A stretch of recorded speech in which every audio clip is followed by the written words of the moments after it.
sea que me parece importante agradecerle a Ezequiel, no solamente por la predisposición a conectarse y a participar, sino a, bueno, como ya comenté, vio las imágenes y las presentaciones, y compartió su libro, así que, bueno, agradecerle esta instancia.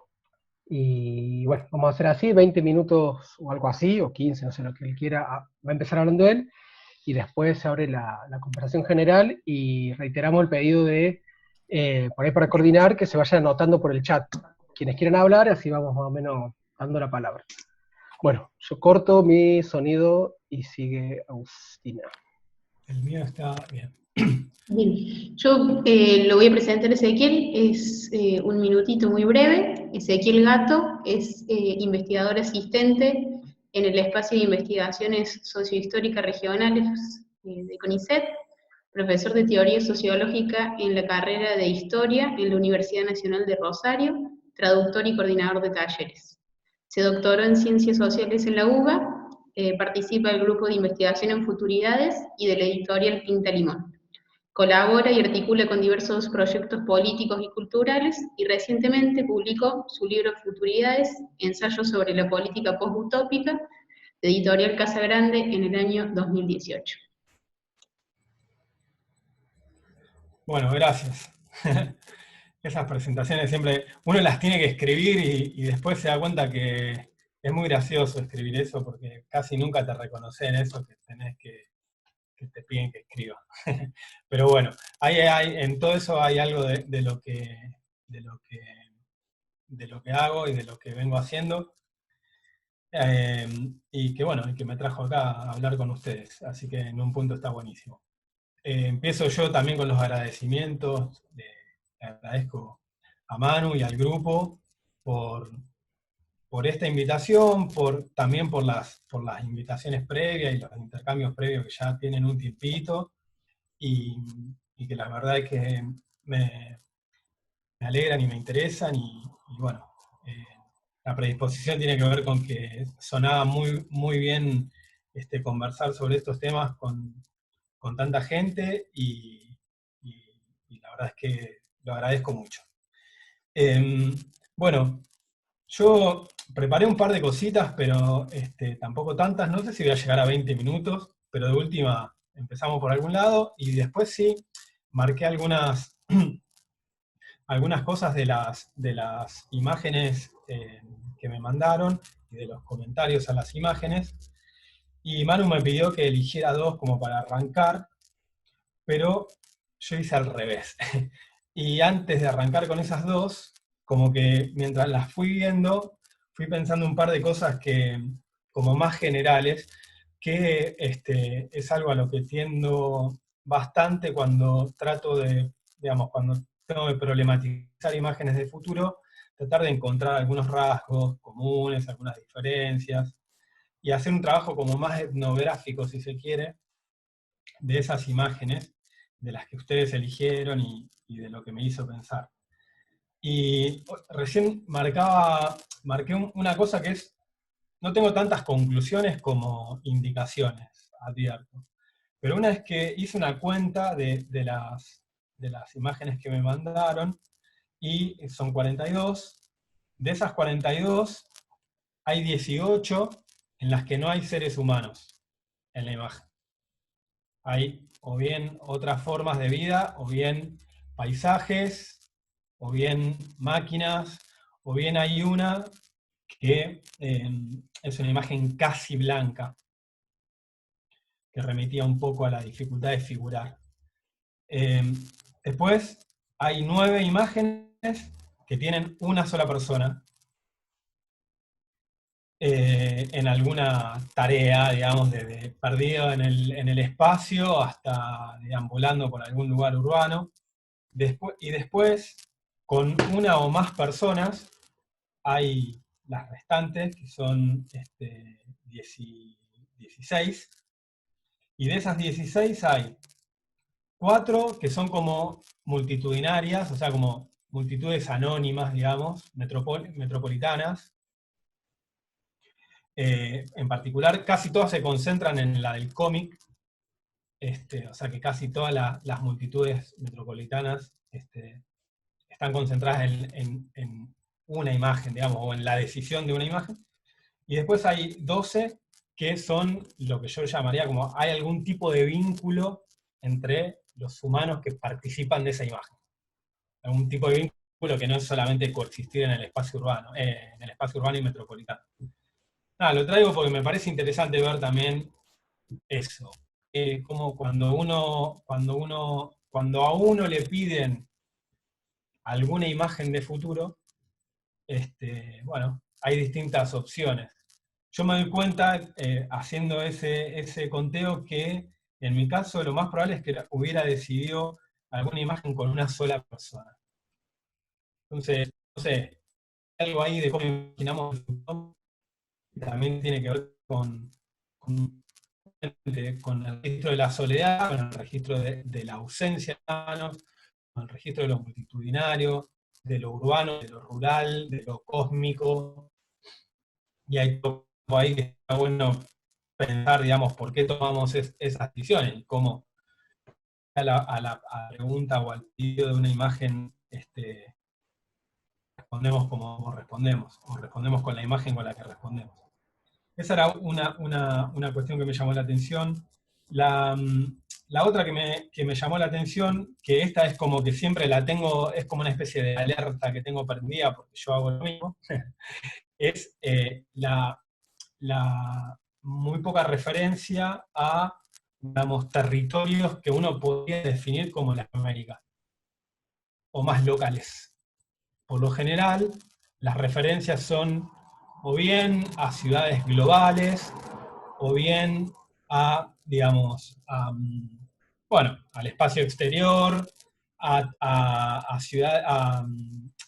paisajes desérticos, a catástrofes ambientales, pero casi todas en otro lugar. Creo que hay una, o sea, vi la del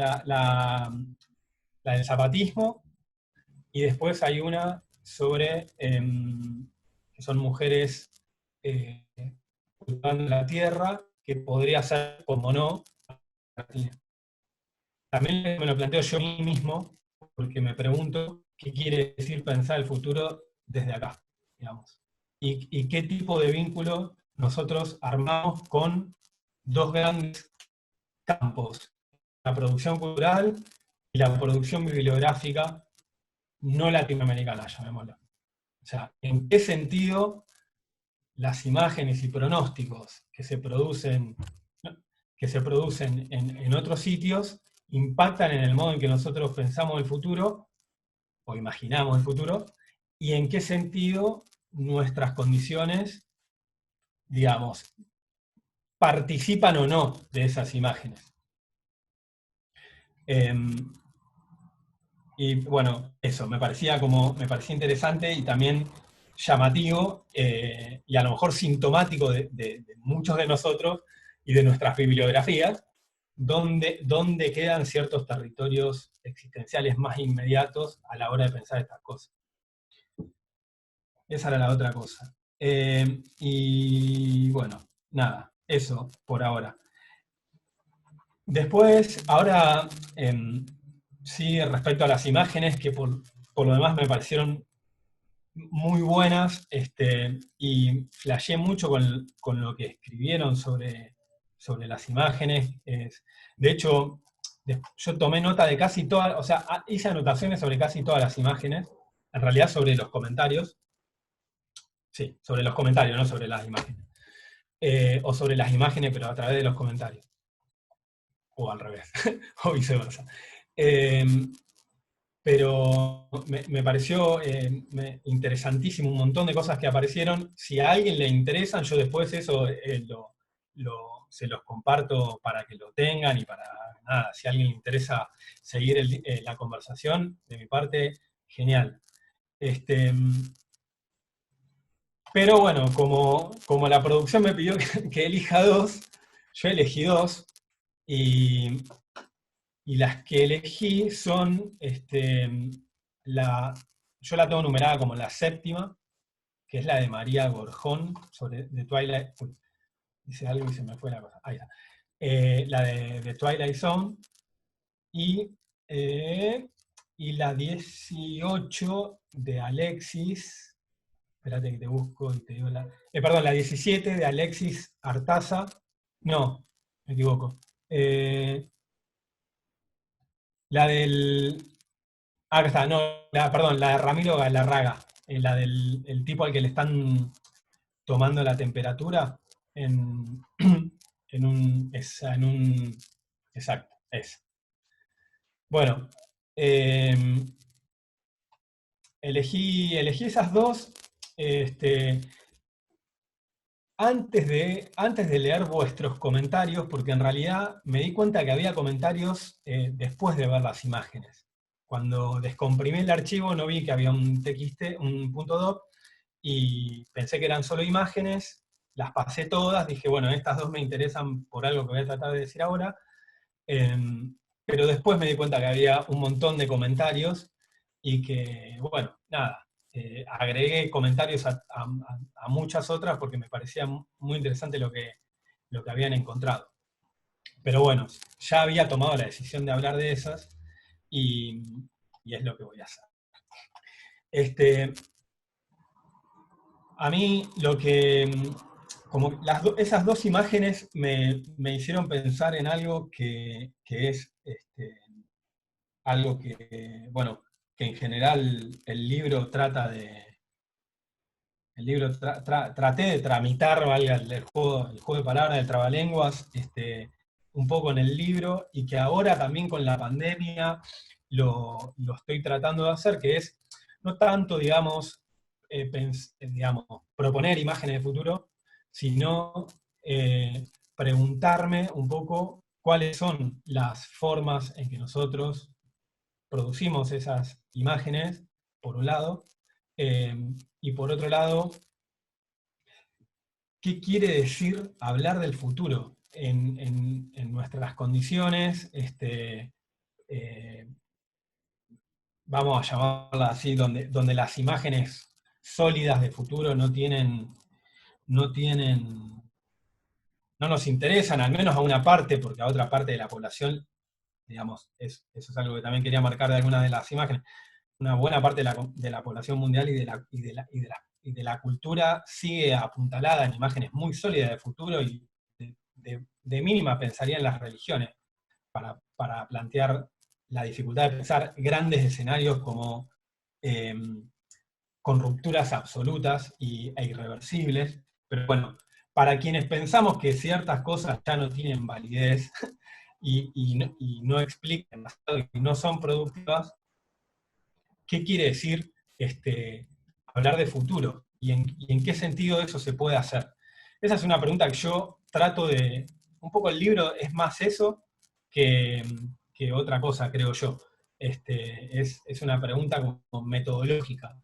Es una pregunta que sigue abierta para mí y que, bueno, y que creo que un poco el repensar el futuro como futuridad me invitó a mí a pensar no tanto en imágenes concretamente, en la provisión de imágenes, o en su problematización y ya, sino también en cómo se construye un pensamiento del porvenir en estas condiciones no proféticas, post-apocalípticas, donde no basta con una crítica de lo existente, donde las programáticas políticas tampoco tienen, me parece, ni la eficacia ni la seducción como para poder dar cuenta de la pregunta por el futuro.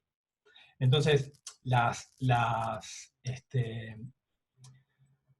imágenes que elegí, las elegí porque me hacían pensar en eso, en cómo puedo yo dar construir alguna idea en torno a cómo hablar del futuro.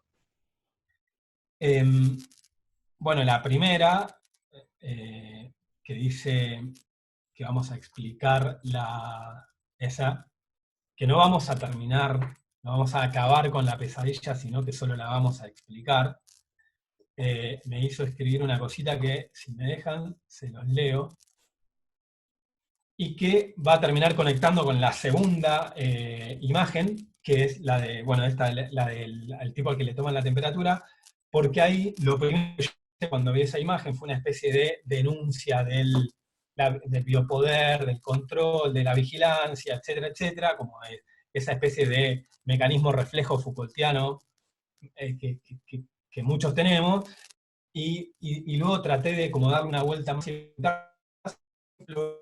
no hay imagen de vigilancia. ¿Me escuchan?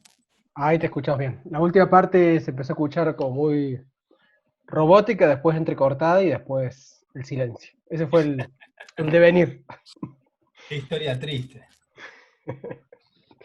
Pero ahora te escuchamos bien. Bueno, genial. No sé dónde dejaron de escuchar, pero un poco venía hablando de las imágenes que había elegido y de lo que me habían hecho, las preguntas que me habían hecho hacer en relación a cómo se piensa el futuro. ¿Eso llegaron a escucharlo?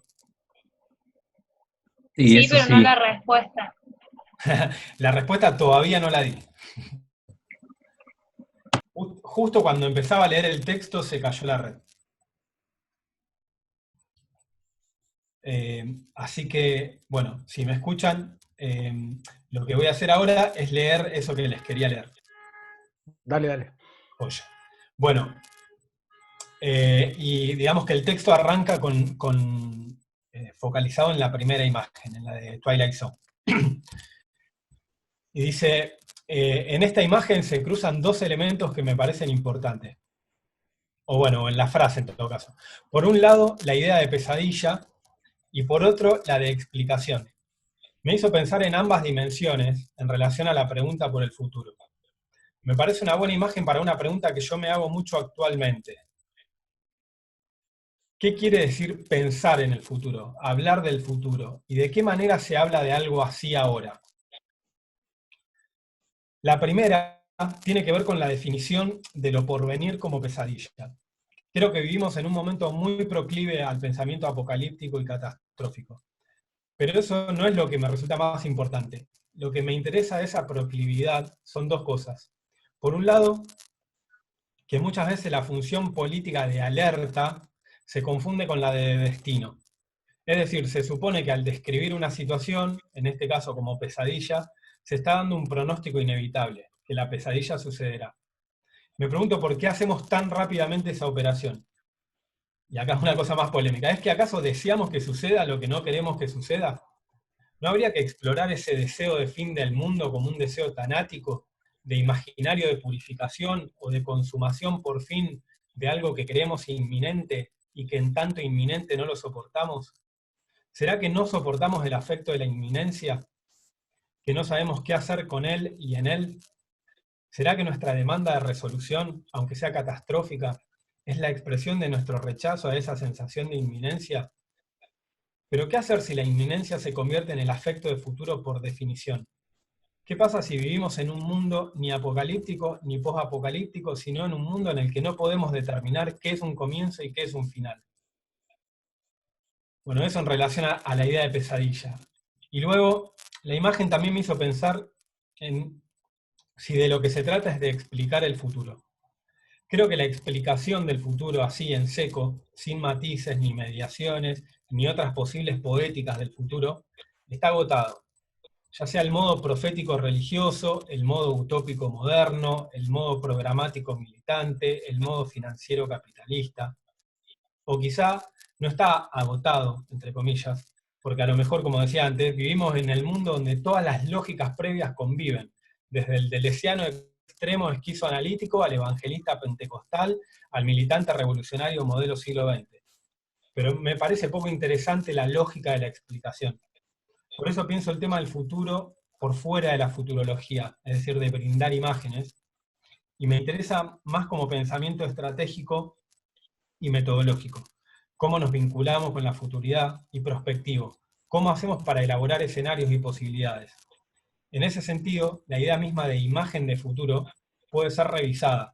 No digo desechada porque no lo veo posible, pero sí podemos explorar la sintaxis de nuestras imaginaciones, los componentes que las pueblan, las maneras que se vinculan con otras imágenes, las formas, lugares y lógicas sociales que las producen, etc.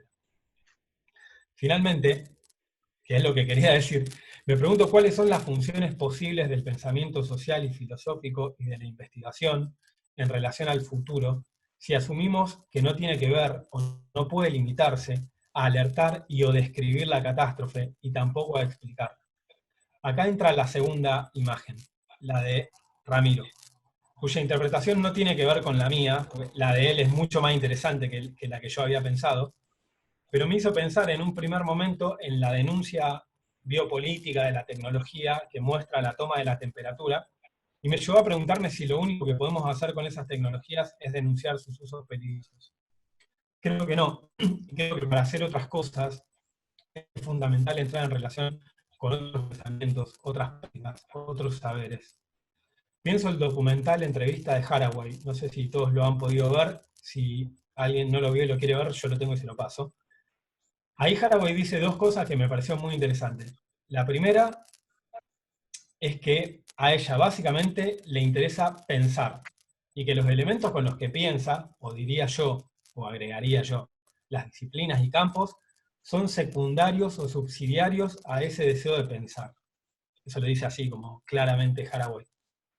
Creo que aquí vale lo mismo, en la imagen esta que eligió Ramiro. Si Spinoza decía que no sabemos lo que puede un cuerpo, bien podría decirse que tampoco sabemos lo que puede un objeto técnico. Quizá para saberlo haya que ir al encuentro de otras experiencias con esos objetos. Y ahí entra todo un campo de personajes que me parece interesante. Diseñadores, programadores, epidemiólogos, investigadores en ciencia abierta, biotecnólogos, matemáticos, en fin. Toda, digamos, una fauna que solo unos pocos procedentes de las ciencias sociales pueden decir que conocen, y yo no me cuento entre ellos. Creo que ahí se abre un camino para repensar las posibilidades. Y termino con esto. En ese mismo documental, Haraway se pregunta cuál es la utilidad de persistir una y otra vez en la descripción del capitalismo y las formas de dominación. ¿Cuál es la utilidad de persistir una y otra vez en esa descripción? En un momento dice, sí, tenemos el mejor modelo, pero ¿para qué nos sirve? Yo creo que tiene razón. Haraway se pregunta cuál es la utilidad de persistir una y otra vez en la descripción del capitalismo y las formas de dominación. Yo creo que tiene razón y me preguntaba, y decía que lo ponía ahí en común para seguirla. Si no hemos confundido excesivamente la función de la crítica con la función del análisis de la dominación. Y si no se trata también de explorar filosóficamente posibilidades, potencias en términos de invención. Esa era la última pregunta.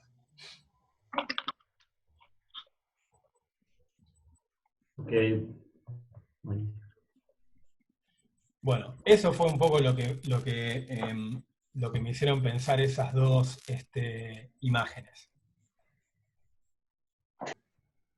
Vos, No hay hermano. nadie, si no, para no hablar demasiado, no, yo quería retomar una cosita que aparece en tu libro Fuerte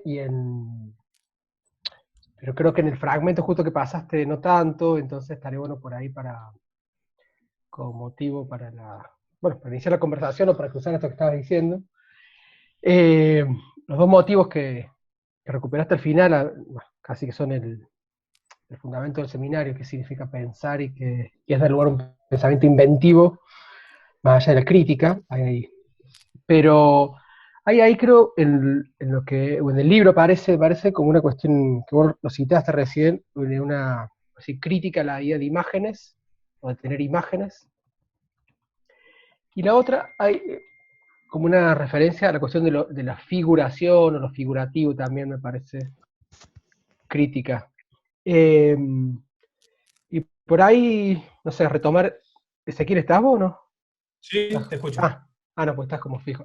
Esa distinción un poco que yo no sé si la terminaba de ver, cómo pensás vos, como esa distinción entre imaginar o figurar algo, eh, y cómo, bueno, cómo se articula eso en ese paso de un pensamiento del futuro a un pensamiento de futuridades, como posibilidades. Bueno, esa me parecía una cosa que me quedaba a mí cuando leí el libro como para pensar o preguntar.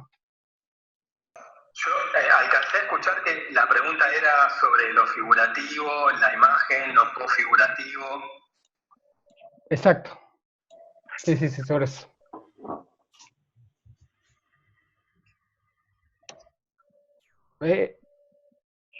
¿Estás ese Escuché de ahí? vuelta, Manu. ¿Me escuchás ese? ¿Cierto? Sí, sí, esa es la pregunta. Esa es como que aparece como una distinción entre lo figurativo y lo imaginario sería. Y eso en relación a la diferencia entre futuro y futuridades, ¿cómo pensás esas distinciones?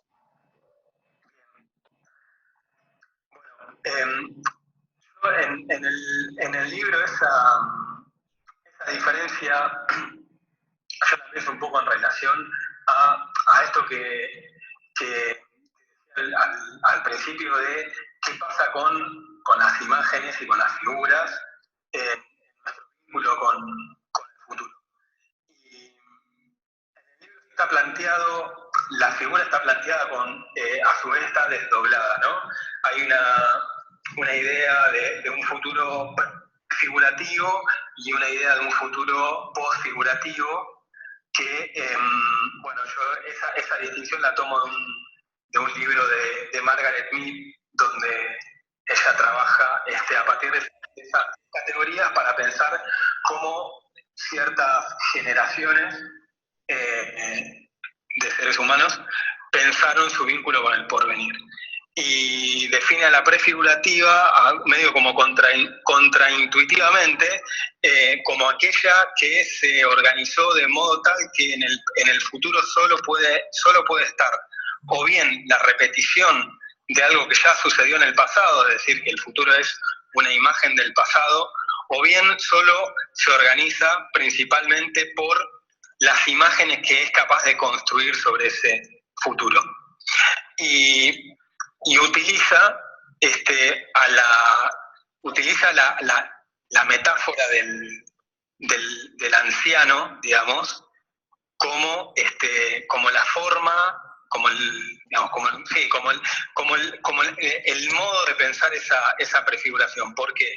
Porque el anciano básicamente es aquel que soporta sus imágenes en la experiencia que ha transcurrido, y a la vez dona esas imágenes a la generación por venir en términos de aquello que yo fui es lo que tú serás. Mientras que en el segundo momento, eso que ella llama posfigurativo,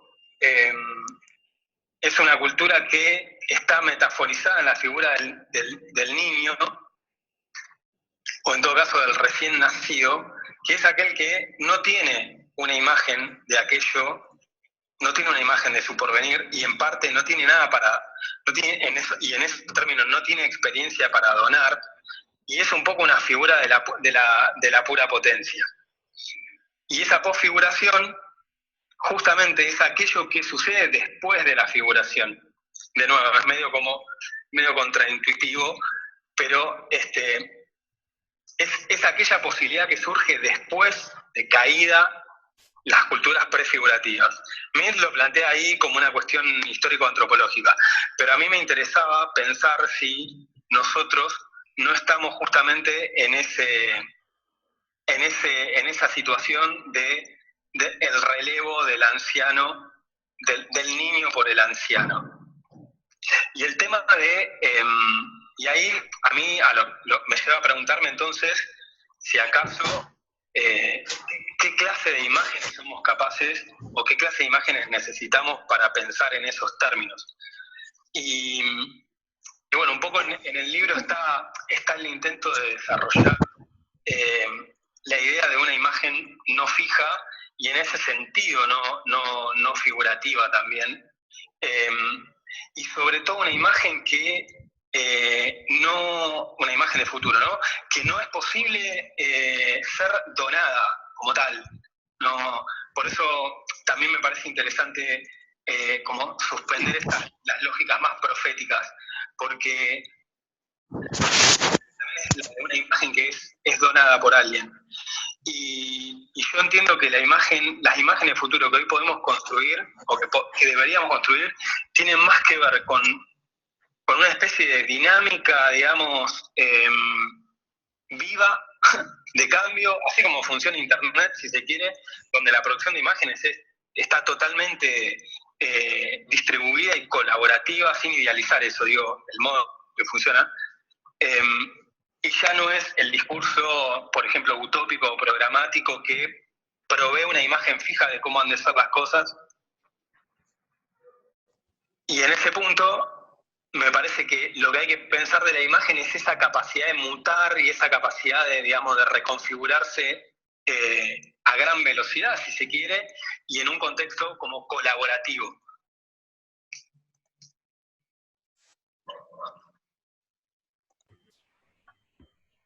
Y en ese punto me parecía interesante también esta idea de que, medio bakhtiniana, de pasar de una lógica, digamos, o de una idea discursiva de la imagen de futuro a una idea dialógica de esa imagen.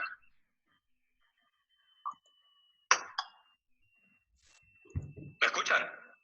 Sí, sí. Sí, bien. Sí. Ahí la Sofi tenía una bomba para tirar que... Buenísimo esos datos. Bueno, lo que habría que conseguir es ese antibiótico que te pongo ahí que se llama trimethoprim sulfa. Me parece que alguien Bueno. está hablando. Eva, ahí, si pueden, Agus, si puedes silenciarlo. Sí, ahí silenciamos. Ahora tengo 2 bombas para tirar. Dale, Sofi. Y me puse el video para que se me vea la cara porque no voy a tirar la bomba sin mostrar la cara. No, 2 cosas. Una, lo que nombraba recién, que de última también está bueno introducirlo un poco a Ezequiel, que no estaba en el encuentro anterior, pero surgió como hacia el final del encuentro, hay como un planteo sobre si con la llegada de estas nuevas teorías estábamos un poco diciendo o no que el postestructuralismo ya no era suficiente o no alcanzaba para nombrar mucho de lo que estaba pasando. Había algunas personas que como muchos en realidad se vieron afectadas en un primer momento por toparse quizás con esa afirmación. También lo relativizamos un poco con esto que decía Donna Haraway de de que quizás la disputa no está tanto en si una teoría u otra, sino que más bien nos haga pensar y nos dé lugar a una inventiva, que también está planteado en el libro de Ezequiel. Estaría bueno que lo charlemos, y no sé, lo tiro por si se puede extender esa pregunta que nos hacían David y no sé quién, y creo que Antonio, si no recuerdo mal, y llevarlo a esta última pregunta que hace Ezequiel sobre si no habremos confundido la crítica con el análisis, y si hay posibilidad de pensar a través de inventivas y demás. Y por otro lado, hay una partecita del libro que nos hizo leer Ezequiel, que creo que, y acá la polémica es entre Viveiros de Castro y Ezequiel Gato, y quizás también el Manu, que había enviado la cita. Hace un año el Manu nos mandó esta cita introduciendo a Viveiros, que decía, la antropología, como se dice a veces, es una actividad de traducción. Y traducción, como se dice siempre, es traición. Sin duda, todo está, sin embargo, en saber escoger a quién se va a traicionar. Y hacia el final de la parte del libro de Ezequiel que estábamos leyendo, en un momento, citando al ejército zapatista, dice que, nombra toda una situación y nos habla de que en este movimiento fue preciso escuchar para poder decir algo eficaz. Y después sigue, no fue la antesala de la traducción, sino el trayecto de una interlocución. Y pensaba si la posibilidad de traer un concepto de interlocución más que de traducción no nos puede llevar a pensar en algo más que una traición. Y bueno, después un par de cosas más, pero les voy a tirar un poco. Así dejo de hablar.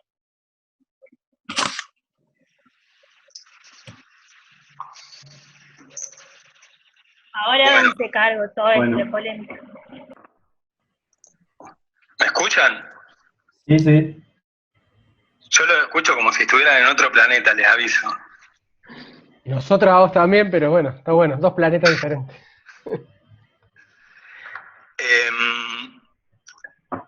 Me gustaría tomar la última pregunta que hizo Sofía, la de la de traducción, interlocución, etcétera. Justo aprovechándome de algo que pensaba el otro día, que no lo había pensado en estos términos, digamos, de un conflicto, si se quiere, una tensión entre la traducción y la interlocución, pero a lo mejor sí se puede pensar así, que es, no sé si en el libro de Rita Segato,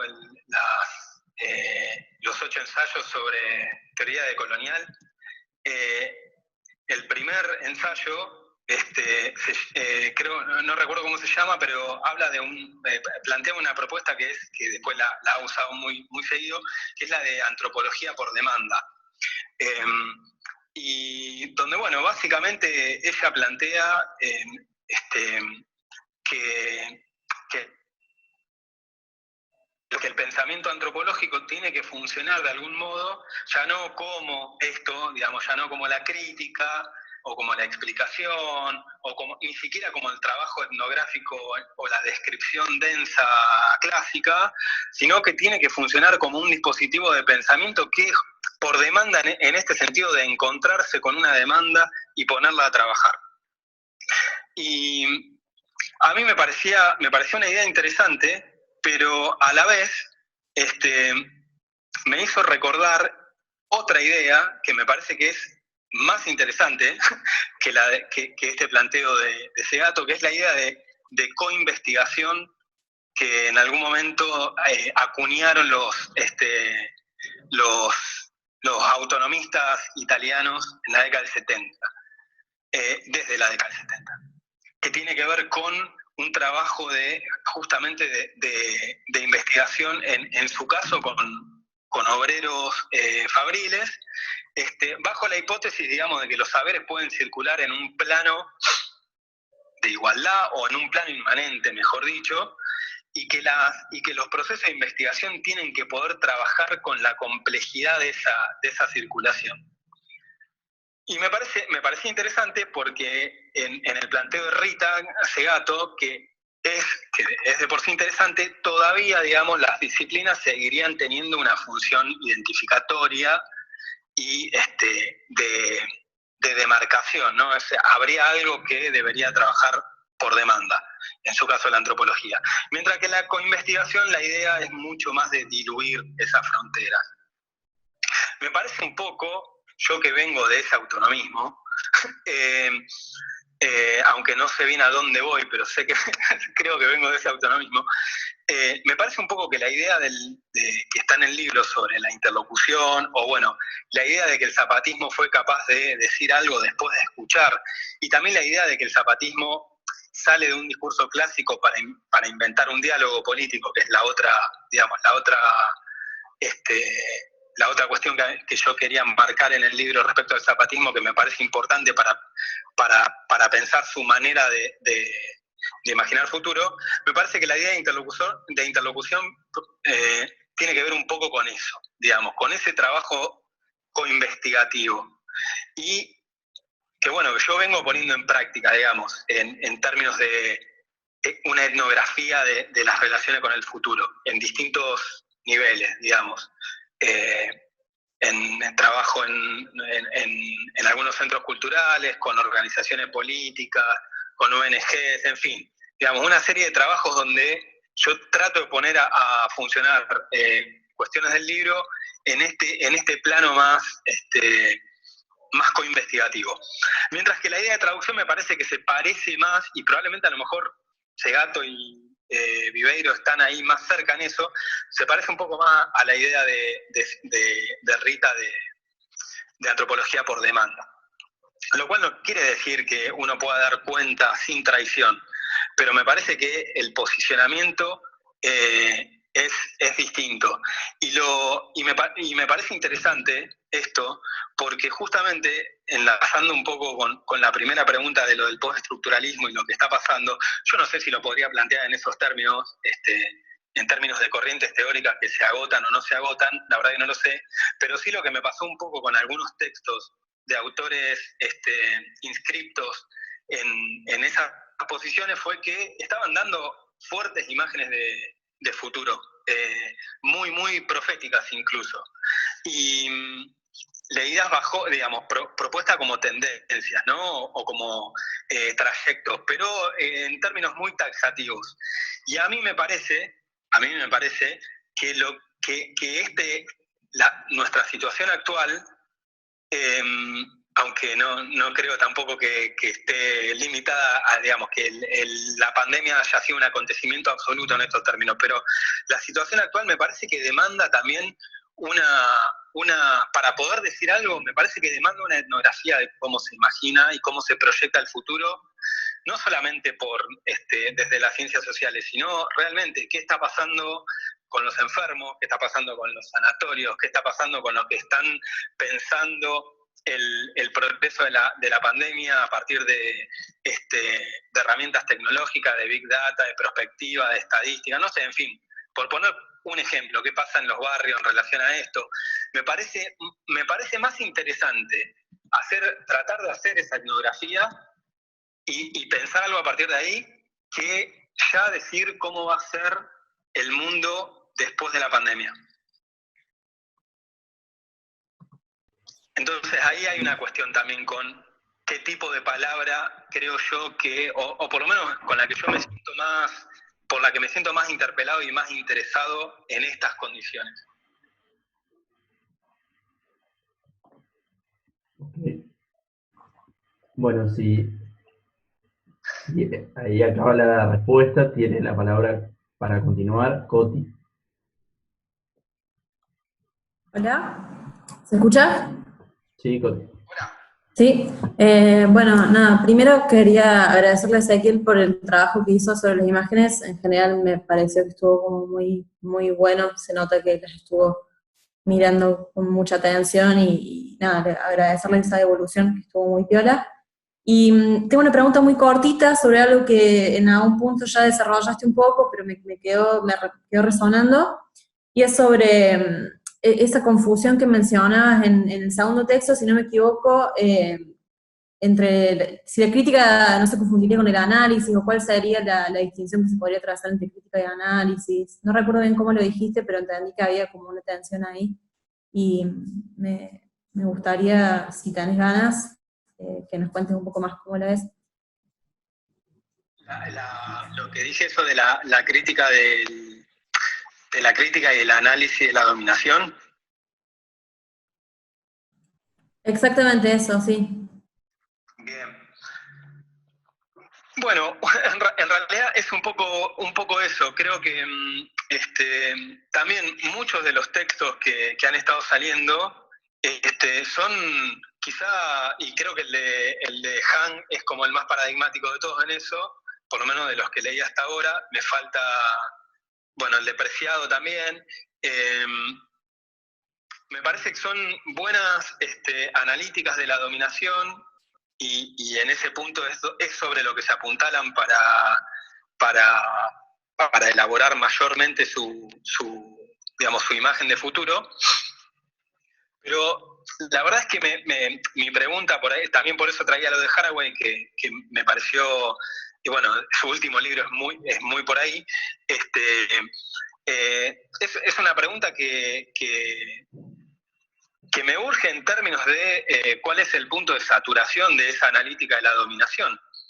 Y creo que hay un trabajo hay un trabajo más a lo mejor más complejo, más meticuloso y más engorroso por hacer a la hora de salir de esa analítica, que tiene que ver con esto que decía antes, o por lo menos, bueno, el mapa mi mapa de problemas viene por este lado, digamos. Yo creo que para poder salir un poco de la función de la crítica como analítica de la dominación es preciso ir hacia hacia un pensamiento más etnográfico y situado, no inmediatista, sino que pueda pensar estratégicamente a dónde están teniendo lugar algunas prácticas posibilitantes. Y yo identifico en esa, digamos, en esa apuesta, identifico que es mucho más necesaria una especie de etnografía que otro tipo de elaboraciones. Lo cual no quiere decir que después todo ese material no se pueda traducir en otros pensamientos, pero me parece importante ir a eso. Lo dice Haraway y otras autoras que me parece muy interesante lo que hacen al respecto son Gibson y Graham, que son dos feministas que escriben juntas y firman juntas, se llaman Gibson y Graham, pero su autoría es Gibson-Graham, que tiene un libro muy bueno que se llama Postcapitalismo, donde, bueno, básicamente hacen un planteo muy extremo, a mi entender, pero muy interesante, que es, no existe tal cosa como una sociedad totalmente capitalista. Nosotros no vivimos en una sociedad totalmente capitalista. Vivimos en una sociedad hegemonizada por el capitalismo, pero donde conviven otras lógicas económicas, minoritarias, en resistencia, más o menos potente, etcétera, pero no hay una sola lógica operando. Nosotros, para poder salir de la lógica del capital, necesitamos pensar esa multiplicidad de lógicas y de prácticas que están existiendo hoy mismo. Y bueno, el libro es básicamente un rastreo de una serie de prácticas y de experiencias y de ideas en relación a qué puede ser el postcapitalismo. Bueno, yo un poco les copio ese esquema, digamos, y esa especie de disposición de investigación. Yo creo que hay que hacer un poco lo mismo para no quedar en la analítica de la dominación. Un trabajo más cercano en eso al telar de Haraway, digamos, de que uno tiene que ir construyendo ciertas narrativas que se van enlazando, que involucran entidades humanas, no humanas, tecnologías, animales, instituciones, redes de parentesco, etcétera, y las que se nos ocurran. Me parece que realmente me parece que para poder salir de esa analítica, creo que es interesante hacer ese camino. Yo lo vengo haciendo en términos de tratar de pensarlo como qué se dice y qué pasa con el futuro en esas situaciones.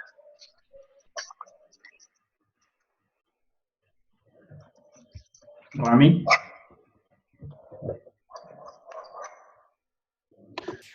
Bueno, hola a todos. Mi pregunta también es cortita y desde ya agradecerle a Ezequiel por el laburo hecho. Y de hecho, la pregunta parte un poco por la clasificación que hiciste, Ezequiel, recién viendo las imágenes, que me llamó la atención, la cuestión espacial que dijiste de quienes se imaginaban desde lo local o regional algún tipo de futuro.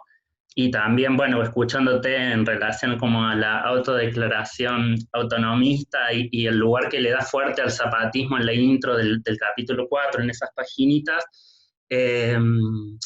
¿cómo pensás, o si has laburado un poco el tema de la espacialidad en la construcción de futuro, digo, por fuera de un futuro profético, y sobre todo teniendo en cuenta, por lo menos que nosotros como desde el equipo, toda la crítica que estamos leyendo y la nueva teoría van apuntando mucho al cambio climático y a la revolución tecnológica, y que esas cuestiones parecen ser bastante más globales, y que también, por otro lado, esta cuestión que vos decías de lo dialógico de las imágenes, como en algún punto se vuelven también como una cuestión de construcción más global, y me interesa saber si tenías pensado como alguna especie de una forma de pensar el espacio de una manera más local o regional.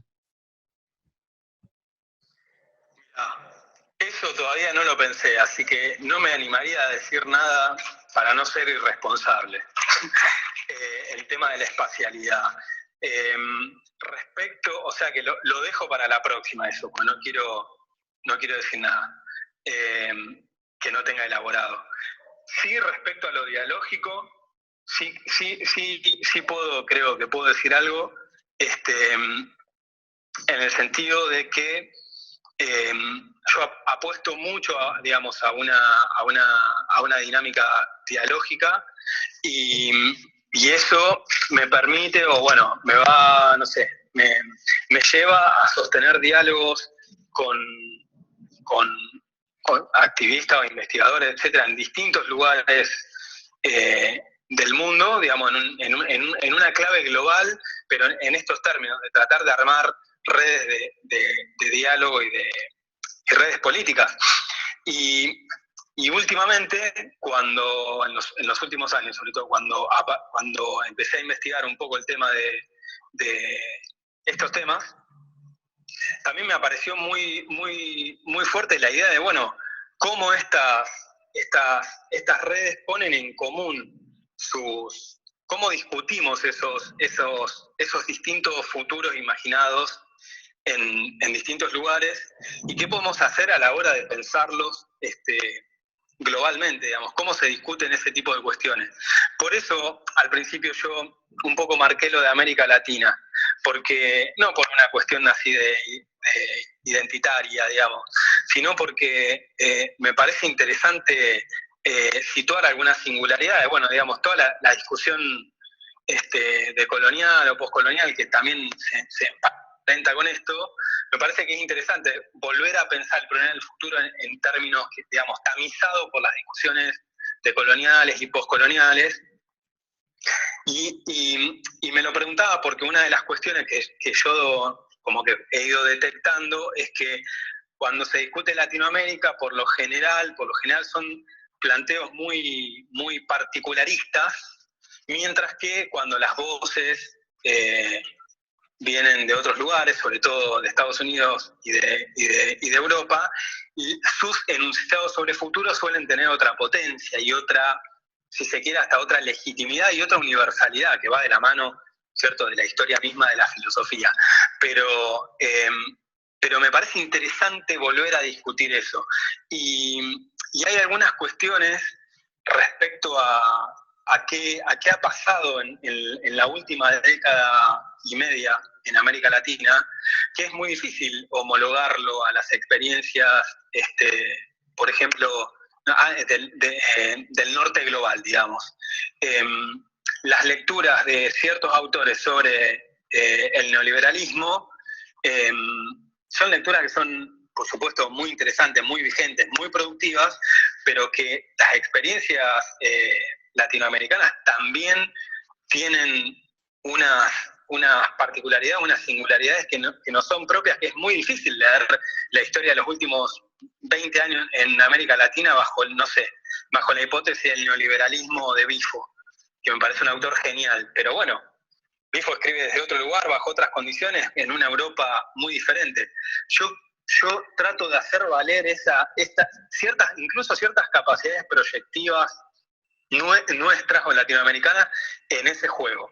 Me parece interesante, digamos, salir también de esos eurocentrismos a la hora de pensar el futuro, y a la hora también de pensar su catástrofe, que me parece que es también un poco no para negar la catástrofe, ¿se entiende?, sino para ver si acaso nuestra experiencia no tiene algo para decir diferencial en esa conversación.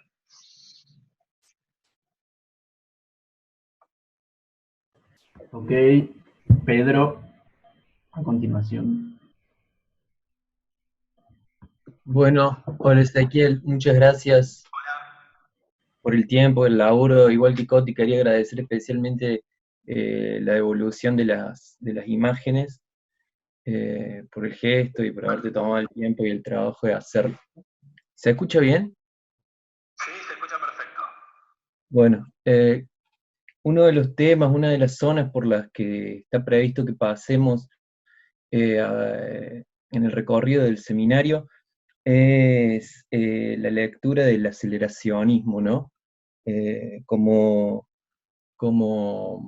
posición teórico, política, intelectual, filosófica, que de alguna manera forma parte de una nueva escena de la teoría y que está íntimamente ligada o que está fundamentalmente dedicada o orientada a pensar la cuestión tecnológica y el futuro. En ese sentido,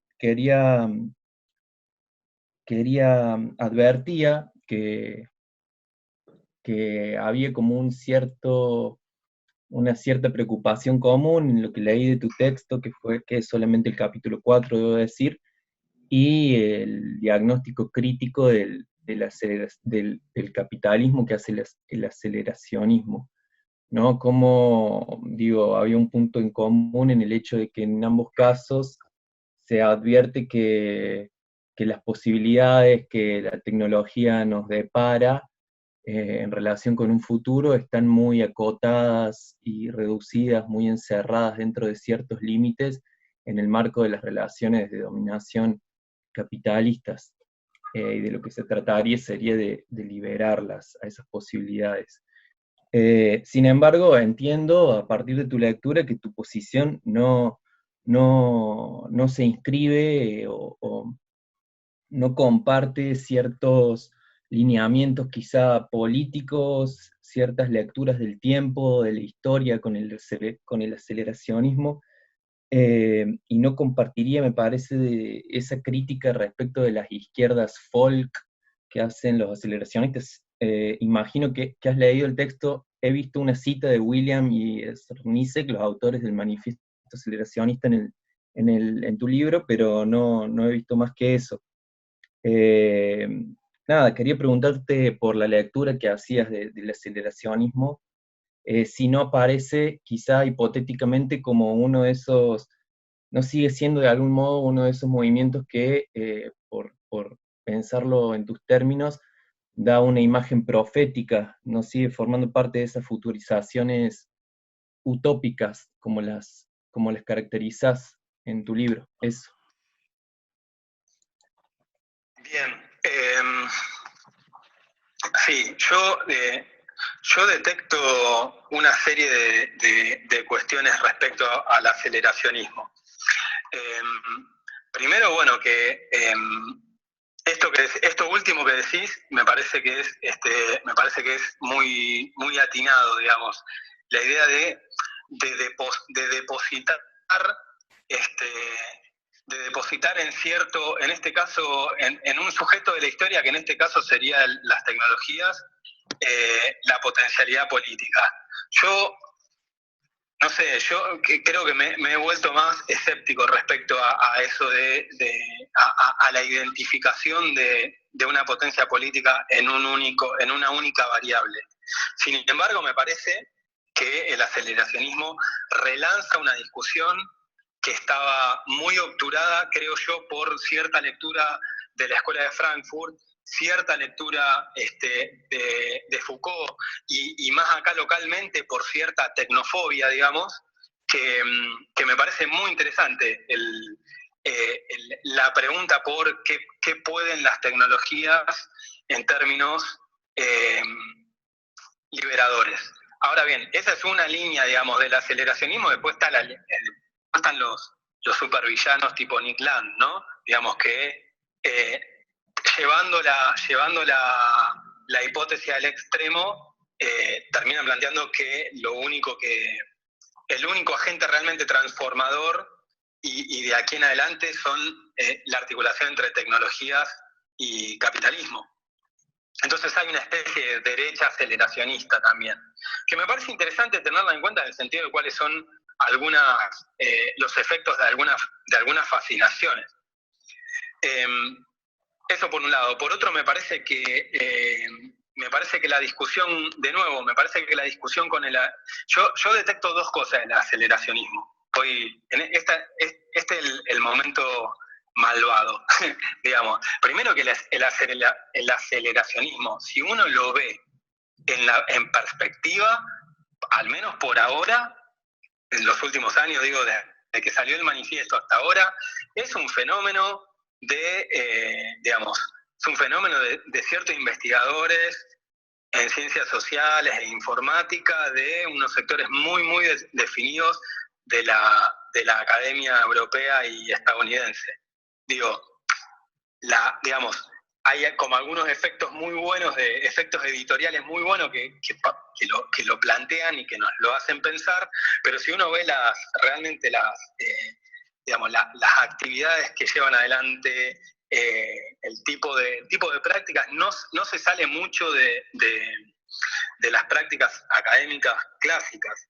Entonces, no lo idealizo también por eso.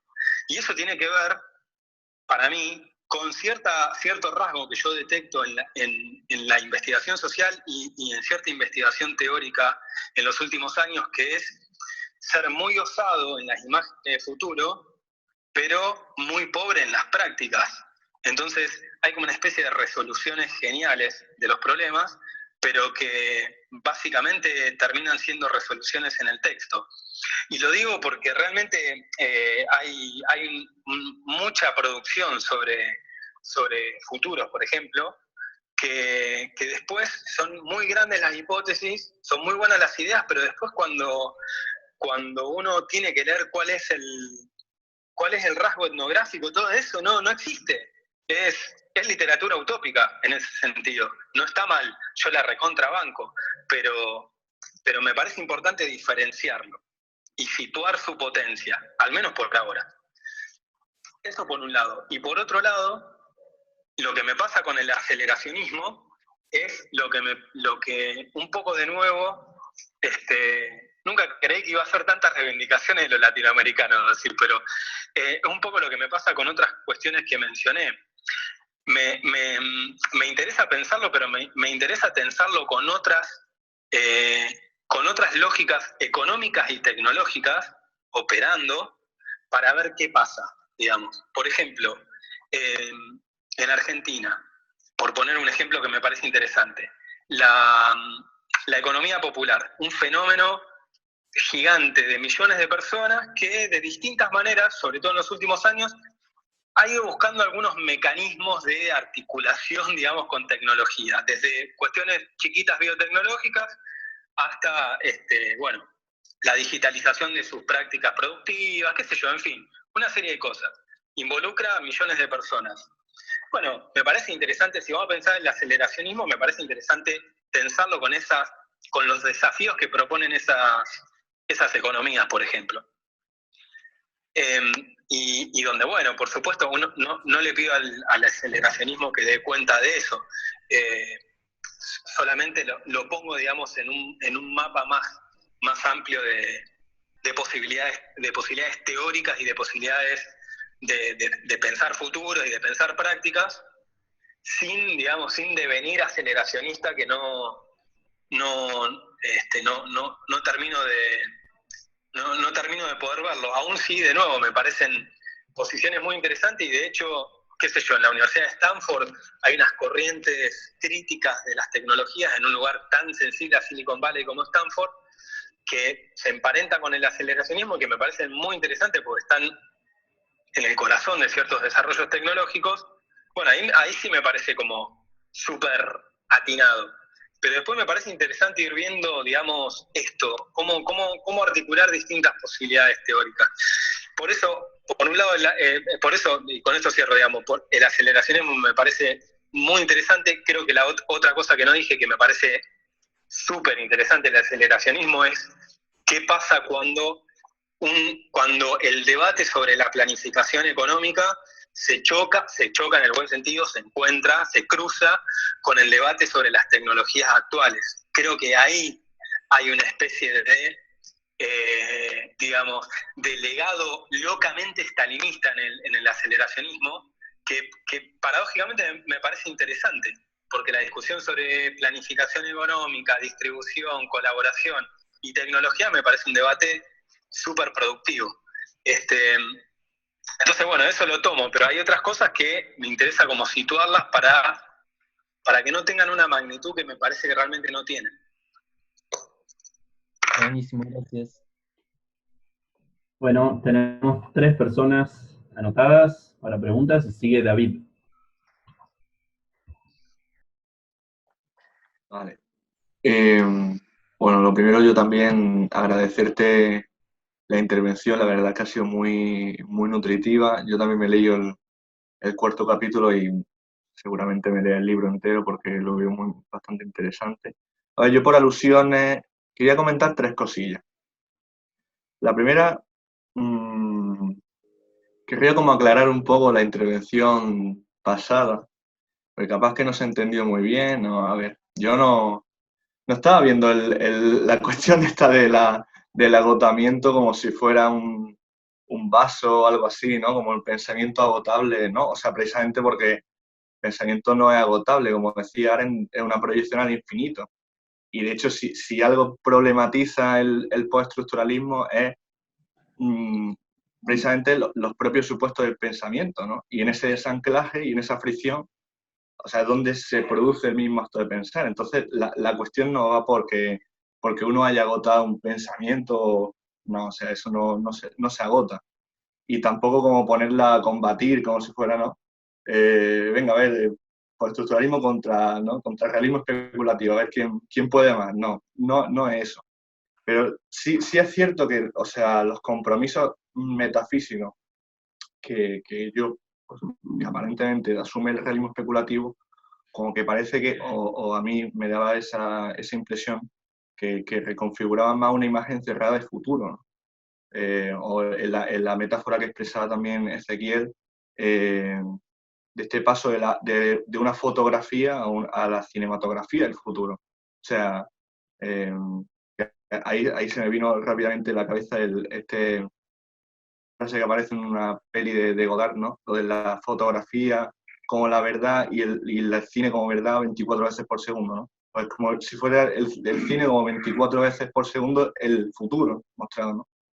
Entonces, que ya digo que no es cuestión de hacer análisis gruesos del realismo especulativo y de verlos como un fin de la historia o como apóstoles de Fukuyama, no va por ahí la cosa.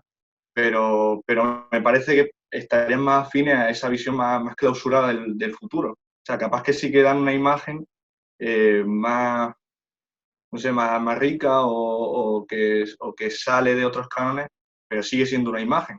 Y la cuestión no es esa, la cuestión es fragmentar tanto la idea de imagen como la idea de futuro, en mayúscula. O sea, entendés que esos futuros son múltiples, ¿no?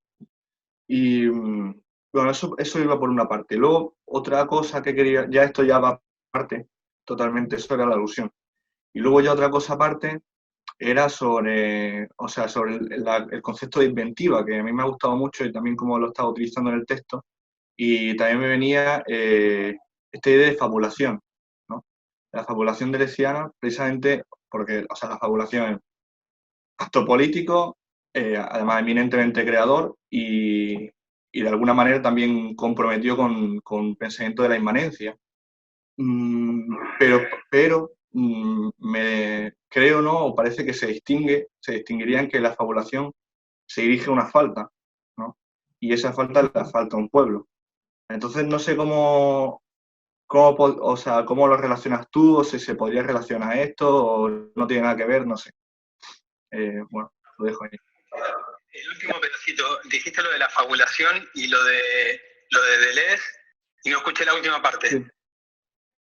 Sí, que la fabulación me parecía relacionada por el tema de que sea un acto político, que sea eminentemente creador, que se pueda vincular con la inmanencia, pero que la fabulación me parecía que era distinto o parece distinto en tanto que se dirige a una falta, que sería la falta de un pueblo, ¿no? Entonces no sé si se puede relacionar o si la inventiva es como algo más pura potencia, más bien, o bueno, no sé cómo podría esto relacionarlo.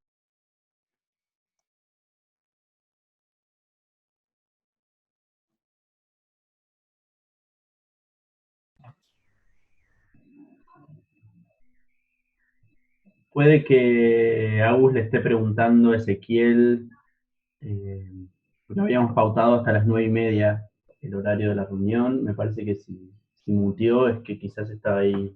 Esperemos un minuto. Si no, otra que puede ser es hacer las dos preguntas que quedan y que él haga una suerte de respuesta conjunta. A ver, esperemos que Agus. Fedrix, perdón.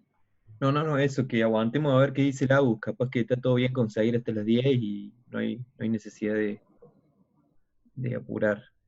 De una.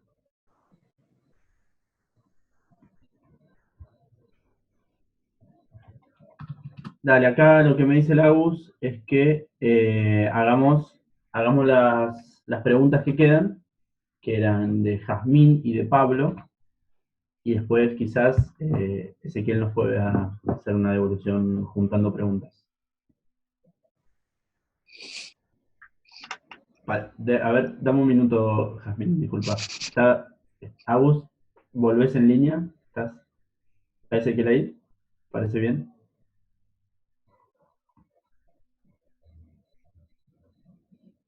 Parece que ahí lo está trayendo de vuelta. No, por favor. Ahí está. Ahí estamos. ¿Estoy? Jazmín nomás. Bueno, volví. Me quedé pensando una cosita muy menor, pero me gustaría decirlo sobre esto, la discusión esa del postestructuralismo y su agotamiento o no, etcétera.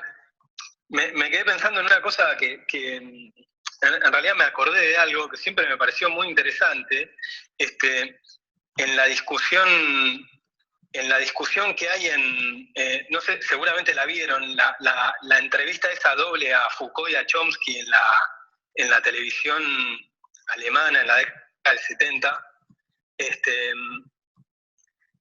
Básicamente, bueno, les preguntan, la primera pregunta es ¿cómo se imaginan el mundo que quieren? Una cosa así.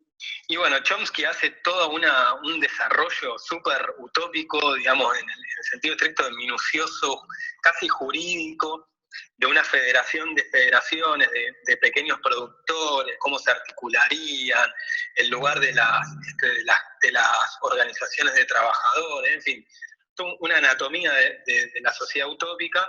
Y cuando le toca a Foucault básicamente dice que no puede hablar en esos términos porque la utopía, si bien respeta a Chomsky, etcétera, etcétera, la utopía es un modo del poder de resolver los problemas del poder. Y siempre me pareció una gran fotografía de la discusión entre postestructuralismo y utopía, en el sentido en que creo yo que una buena parte del postestructuralismo tiene como de fondo en su polémica la discusión, obviamente con el marxismo, pero de fondo también con el pensamiento utópico. Entonces habría que pensar ahí qué pasa, digamos, en esa relación, porque está el problema de la imagen utópica en esa discusión, está como problema, justamente. Y bueno, habría que ver qué pasa con esto del postestructuralismo y su yo no creo que esté agotado personalmente, pero qué pasa cuando por ejemplo, en los textos que se leyeron en esto que pudimos leer en estos días, donde hay una especie de gesto no utópico, pero sí de donar una imagen que a veces al menos parece profética. Y en cuanto a lo de inventiva y fabulación, la verdad es que no lo había pensado así, pero me parece interesante la cuestión de la fabulación, y la pensé un poco recién cuando hablabas, creí que ibas a salir por otro lado. Pensé un poco en el lugar de la ficción también en la política, el poder de la ficción en la política, y me acordé de un libro que editamos en Tinta Limón hace un par de años que se llama La potencia de los sueños, de Stephen Duncombe, un yanqui, donde él retoma la idea de fabulación y de ficción para pensar lo que llama utopías finitas, es decir, imágenes de futuros, supongamos, deseables, pero que, a diferencia del pensamiento utópico moderno y programático moderno, muestran sus propios límites. Es decir, no pretende ser ni absoluto ni totalizante. Y me parece interesante ver cómo eso se relaciona con la cuestión de la inventiva, a la cual yo ahí la parasito del lesianismo, digamos, no pretendo mucho más, digamos. Me parece interesante pensar la inventiva en esa tensión con la creación por el sesgo inmanente que asume la noción de inventiva, pero en relación a esta relación entre la fabulación y la falta, la verdad es que no lo he pensado y me parece interesante para pensar qué nombre, digamos, vos decías la falta de un pueblo, quizá también los nombres de un pueblo, ¿no? ¿Qué relación posible hay entre esa inventiva y la nominación de un sujeto político, digamos? Pero la verdad es que no lo he pensado en esos términos, así que preferiría guardarme la pregunta y pensarlo. Bueno, Gracias. ¿te parece, Ezequiel, hacemos las dos preguntas que quedaban de Jazmín y de Pablo?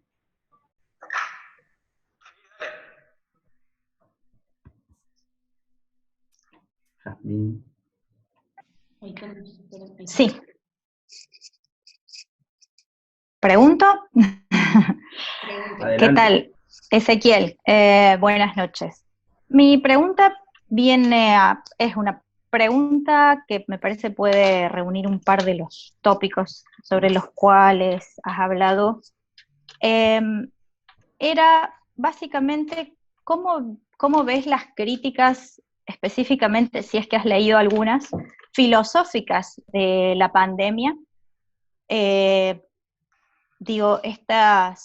A mí me pasó particularmente que al leer de varios autores europeos y latinoamericanos, de pronto me pareció que el lenguaje era completamente insuficiente e inadecuado para captar lo que realmente estaba pasando ahora, todo el presente continuo que está sucediendo, me pareció más de una vez llevado a una resolución rápida, que tiene que ver con esta cuestión que vos mencionabas al principio acerca de esta ansia resolutiva,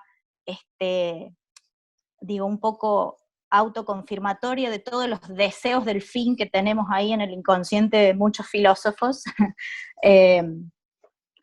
Y me pareció detectar a mí en general, en lo que he leído, es ese funcionamiento, ¿no?, de explicaciones teleológicas que ven de pronto confirmando lo que esperaban encontrar: se acaba el capitalismo, muere el capitalismo, esto es culpa del capitalismo, gracias a la lógica capitalista se llega a esta crisis sanitaria, etcétera, etcétera. No sé, mi pregunta era si has leído alguna de estas críticas, los lenguajes de esas críticas no entrarían, al menos varios de ellos, en una cierta analítica o crítica, discurso analítico, crítico, medio perimido ya, o que no se ajusta a las condiciones cambiantes, rápidamente cambiantes de este proceso, porque es algo que todavía está en proceso. No sé, a mí me pasó particularmente esto, que de pronto, para retomar la bomba lanzada por ahí, me encantan los postestructuralistas, pero de pronto ese lenguaje me pareció también un poco inadecuado, y así también los análisis en términos sociopolíticos hechos desde las categorías postmarxistas para pensar el agotamiento del capitalismo, etcétera, como un poco reiterativo y en términos como constatando lo que ya sabemos acerca del capitalismo y lo que el capitalismo es. No sé si has leído cuál es tu impresión acerca del lenguaje de la crítica en general en relación con esta pandemia, que me parece que es un punto interesantísimo para pensar el lenguaje de la crítica.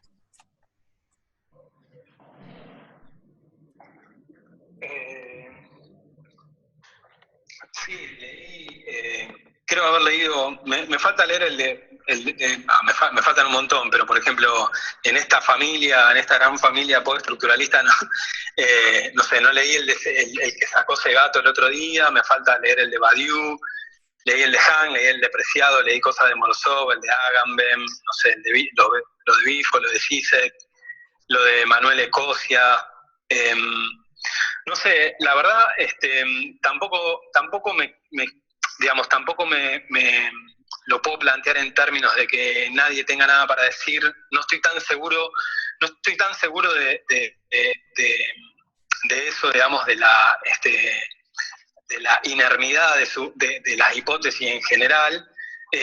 Sí puedo decir que algunas cosas me parecieron, aquellas más proféticas me parecieron en general menos interesantes, y algunas que, por ejemplo, algunas cuestiones de los textos de Bifo me parecieron un poco más potentes, porque también cómo introduce algunas experiencias sensibles, que es algo que Bifo viene trabajando ya hace tiempo, me pareció más productivo.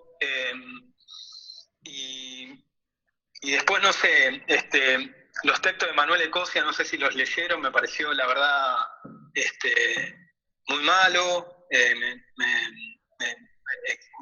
de un tono excesivamente entre resignado y hasta sarcástico, y buscando ahí un poco humanismo que no sé bien a dónde va, pero no sé, tampoco podría hacer me cuesta hacer un balance general y poner a todos en una escuela. Y tampoco soy de la idea de que las categorías periman en masa y absolutamente. Creo que justamente una de las cuestiones que creo que también es parte de un desafío es tratar de justamente no hacer a lo mejor lo que ha hecho lo que han hecho muchos teóricos europeos, que es sancionar fines absolutos. Creo que ahí también hay una manera de vincularnos con el futuro. Me parece que también hay algo de eso que no va más, que hay que reconocer ciertas continuidades que no son necesariamente persistencias, pero sí son insistencias, son iteraciones, y los procesos son mucho más continuos en este sentido. Digo, depende de la escala en la que lo veamos, veremos disrupciones, y en otras escalas veremos continuidades, y yo soy más propenso a pensar las transformaciones en términos de unas variaciones menos acontecimentales y menos disruptivas y absolutas. Bueno, prefiero pensar cómo pervive lo que pervive, cómo reaparece, cómo aquellas cosas que parece que no tenían más sentido vuelven a lanzar algunos debates. El futuro es una categoría que, por ejemplo, hace 10 años atrás no le importaba a nadie, o en todo caso era el seudónimo de cosas que no le interesaban a mucha gente en términos de investigación. Bueno, de alguna manera que se puede hacer su historia vuelve como problema. Y me parece que eso también da cuenta de esto, de que hay retornos de los conceptos, que también hay que considerar eso, digamos. No solo la diferencia, sino la repetición, digamos, y cómo van apareciendo. Por ahí eso es lo que no me interesó mucho de algunos textos, que son excesivamente, están muy interesados en sancionar finales absolutos, pero bueno, también en esos mismos textos hay elementos interesantes para pensar otros análisis. Entonces, no sé si los podría sancionar, no los sancionaría en conjunto, sino que justamente los desagregaría para pensar qué pueden tener de productivos y qué no. Okay. Gracias. Queda una última pregunta de Pablo. Hola, ¿se me escucha ahí? Sí, Pablo. Estaba pensando con algo que contaste al comienzo, de los deseos de apocalipsis en las imágenes, y pensaba estos deseos que revelan una nueva correlación de fuerzas, son como eso, revelaciones, querer revelar una imagen, y me acordaba que el STLN hace un par de años había hecho circular un texto donde retomaban de Benjamin, tesis sobre filosofía y la historia, y hablaban de este ángel, y digo, me llamaba la atención que una guerrilla latinoamericana se reverenciara en un autor europeo, digamos, en otro contexto, y cómo desde el zapatismo hace un par de años ya vienen hablando de un fin del mundo muy catastrófico, de alguna manera fueron como profetas en ese sentido, y pensaba qué diferente es esa imagen de el Angelus Novus a la de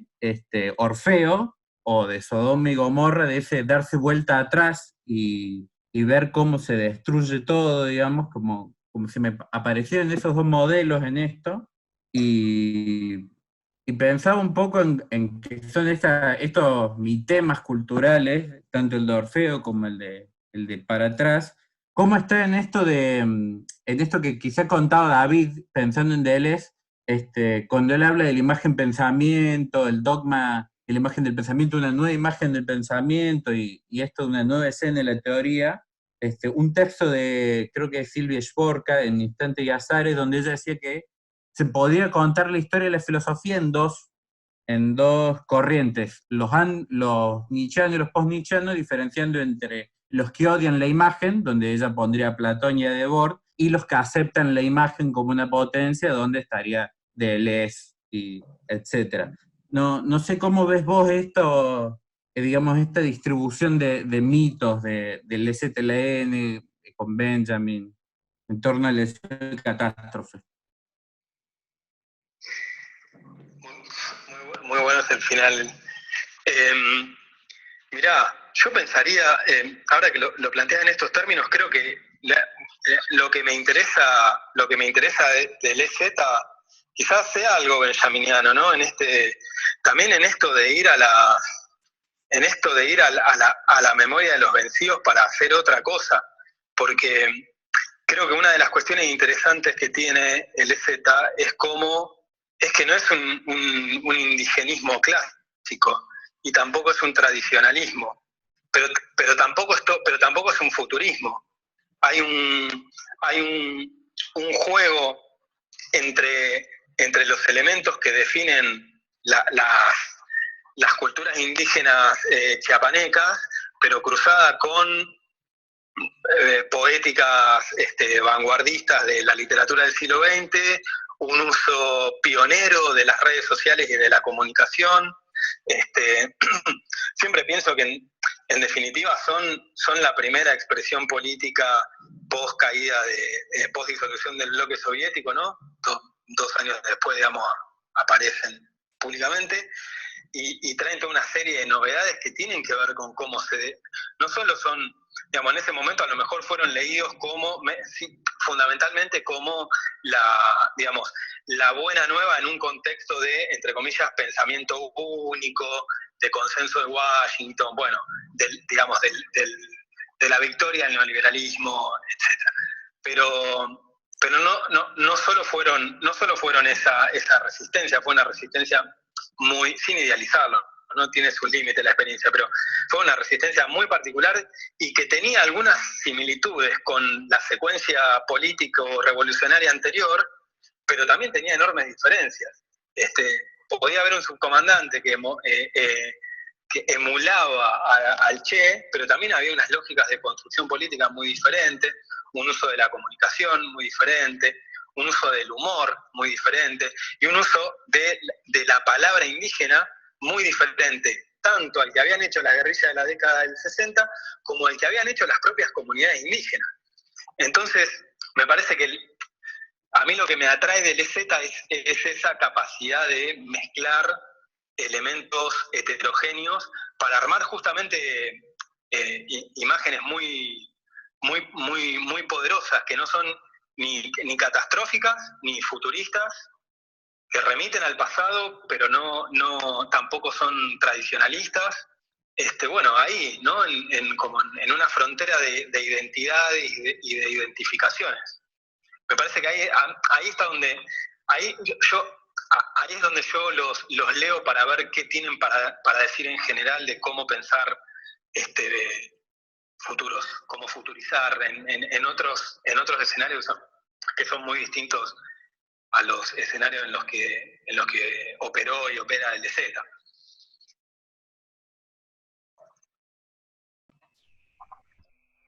Bueno, genial. ¿Me escuchás ese? Gonza, ¿iba a decir algo? No, Manu. Vos nomás. Retirar el agradecimiento a Ezequiel y a todos los que sobrevivimos hasta este momento y que, bueno, se pudo resolver técnicamente, por suerte. Quizás no idealmente, pero funcionó. Profundamente que se hayan quedado en estas condiciones técnicas a conversar conmigo. Mil gracias. Gracias a vos. Gracias a vos. Una cosita quiero decir. Con respecto a eso, hay una compañera, decía en el grupo de WhatsApp que tenemos en el seminario, que gracias a la Agus, que se le ocurrió la movida de conectarte a través del WhatsApp, que si eso no es inventiva, no sabemos qué es. Así que gracias, Agus, por eso.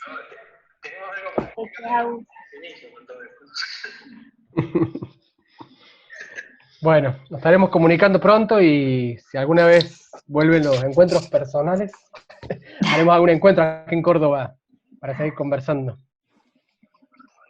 Fantástico. Y espero que podamos hacer algo acá en Rosario también. Buenísimo. Gracias. Un abrazo. Bueno, les mando un abrazo. Muchas gracias. Muchas gracias. Gracias. Bueno, saludos. Bueno, también. Bye bye.